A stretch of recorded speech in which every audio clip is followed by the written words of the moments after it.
যারা এখন রাষ্ট্র পরিচালনা করছেন তারা নিজেদের জায়গাতেও ভালো নেই, নিজেদের চেয়ারেও ভালো নেই, পরিবারও ভালো নেই, এবং যে কাজ তারা করছে সেটা পুরো জাতিকে বিপদগ্রস্ত করে ফেলেছে।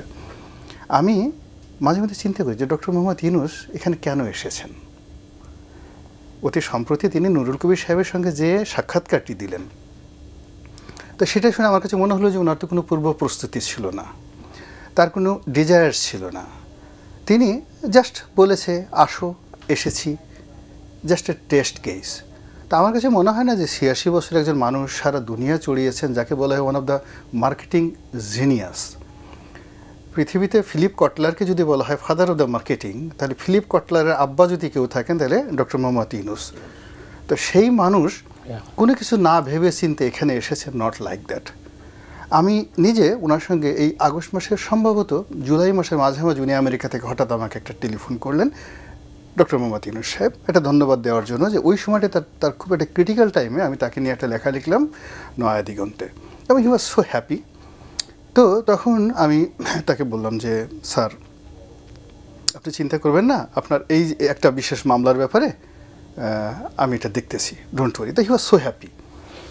তো সেই মানুষটি, তার সঙ্গে বুঝতেই পারেন যে যখন এই পর্যায়ে কথাবার্তা হয়, আমার আরও অনেক বিষয়ে কথাবার্তা হয়েছে বিভিন্ন সময়টিতে।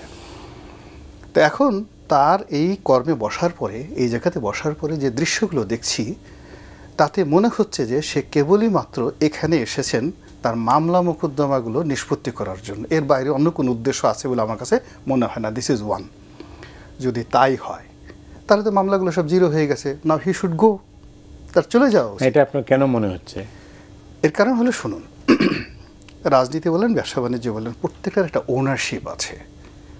যে চেয়ারে যেই বসুক না কেন, দায়িত্ব এবং কর্তব্য। আপনি চিন্তা করুন, যে মানুষ সারা বাংলাদেশে গ্রামীণ ব্যাংকের মেম্বারের সংখ্যা কত হবে, হাইয়েস্ট 1 মিলিয়ন।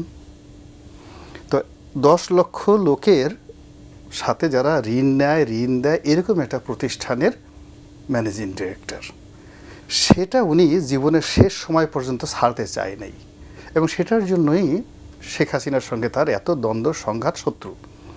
তো 10 লাখ লোকের এখানে কোনো আনুগত্য নাই, কোনো এক্সিকিউটিভ পাওয়ার নাই, কিছু নাই, শুধু জাস্ট একটা অ্যাডাপশন।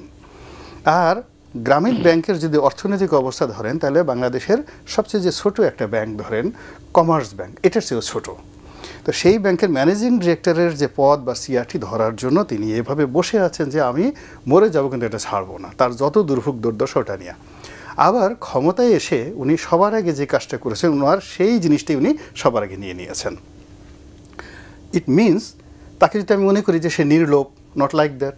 তাকে যদি মনে করি যে সে উদাসীন, কবির মতো আমার চোখের সামনে সব কিছু ভেসে যাচ্ছে, নট লাইক দ্যাট। তার লোভ আছে, তার কামনা আছে, বাসনা আছে, প্রয়োজন আছে, উইল ফোর্স আছে, এবং তার মার্কেটিং সব আছে। ওই তো বলছি, এখানেই সমস্যাটা। তা 10 লাখ লোকের যেখানে স্বার্থ নাই, সেখানে 18 কোটি মানুষের প্রেম, ভালোবাসা, শ্রদ্ধা দিয়ে যে চেয়ারটা দিয়েছি, সেই চেয়ারটা নিয়ে সে নাড়াচড়া করছে কেন?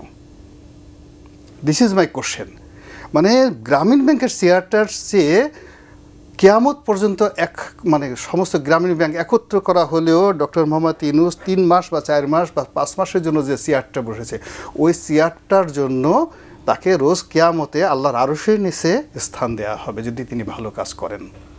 আর তিনি যদি ভালো কাজ করতে না পারেন, এই যে হযরত আদম আলাইহিস সালাম থেকে শুরু করে কিয়ামত পর্যন্ত যত মানুষ আসবে, এই বাংলার জমিনে সমস্ত মানুষের লানত তার উপরে পড়বে।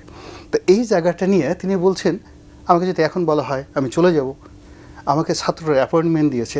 ওনার মতো মানুষ এই কথা হয় না, ছাত্র তাকে অ্যাপয়েন্টমেন্ট দেই নাই, we the pupil.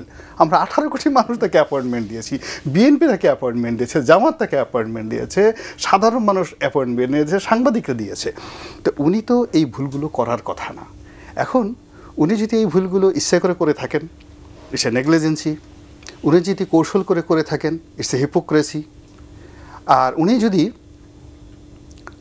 Out of age, 86 বছর বয়স হয়ে গেছে, ওনার কোনো কিছু মনে থাকে না, ভোলাভালা হয়ে গেছেন, তাহলে তো তাই এই পদে তিনি যোগ্য নন। এর কারণ হলো, এটা এমন একটা পদ, এই চেয়ারে বসে আমরা সবাই ভাটির দিকে যাচ্ছি। অর্থাৎ দুটো ওয়ে, অর্থাৎ রাষ্ট্রের ক্ষমতা নিয়ে সবসময় উজানে যেতে হয়। তো উজানে যাওয়ার জন্য গুণটানার শক্তি থাকতে হবে, নৌকার হাল ধরার ক্ষমতা থাকতে হবে, মাঝি মাল্লা থাকতে হবে। You must have a being a captain, you must have a leadership quality.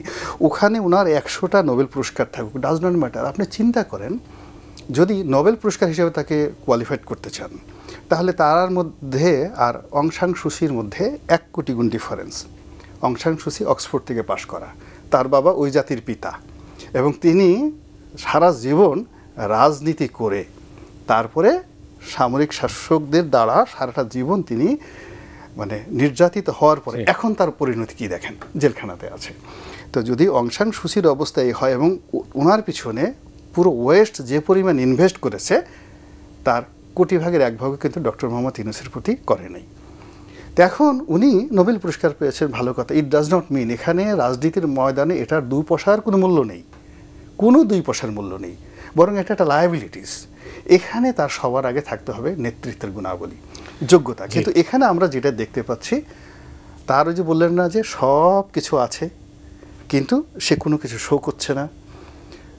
খেলিছে বিশ্ব নিয়ে বিরাট শিশু আনমনে, ওরকম মনে হয় যে এত বিরাট একটা মানুষ, তিনি এই পুরো রাষ্ট্র ব্যবস্থা 18 কোটি মানুষের জীবন নিয়ে তিনি আনমনে খেলাধুলা করছেন।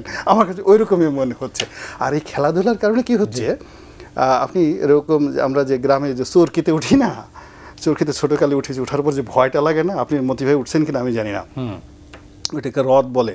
তো রথের উপর ওঠার পরে যে একটা ভয় লাগে, নামার সময় যে একটা ভয়, তো আমার ওই যমুনার দিকে তাকালি ডক্টর মোহাম্মদ ইউনূসের কথা না মনে হইলে আমার মনে হয় যে রথ থেকে আমি নামতেছি, কোথায় পড়ে যাবো এখন, এরকম একটা